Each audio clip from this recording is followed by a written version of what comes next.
एक खूबसूरत गांव में मुख्तलिफ जानवर एक साथ मिलकर अमन से रहते थे। उनमें एक बकरी बबलो भी थी, जो बहुत कामचोर थी। जब भी खेतों में काम का वक्त आता, बबलो कोई बहाना बना लेती। आज मेरी तबीयत ठीक नहीं, मेरी टांग में दर्द है, या मुझे नींद आ रही है। दूसरी तरफ गांव के बाकी जानवर जैसे गधा, गाय, मर्गी और खरगोश मेहनत से काम करते।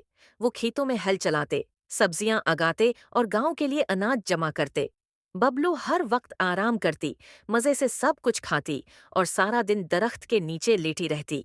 शुरू में किसी ने कुछ न कहा, लेकिन जब अनाज कम होने लगा और बकरी फिर भी काम न करने पर जिद करने लगी, तो जानवरों ने फैसला किया, जो काम नहीं करेगा वो खाने का हकदार भी नहीं होगा। बकरी पहले हंसी, मुझे फर्क नहीं पड़ता, मैं कुछ न कुछ खा ही लूंगी। लेकिन जब खाने का वक्त आया, तो किसी ने उसे खाने के लिए कुछ न दिया। भूखी प्यासी बकरी 2 दिन तक परेशान रही। फिर वो शर्मिंदा होकर सबके पास आई और कहा, मुझे माफ कर दो, मैंने अपनी गलती समझ ली है।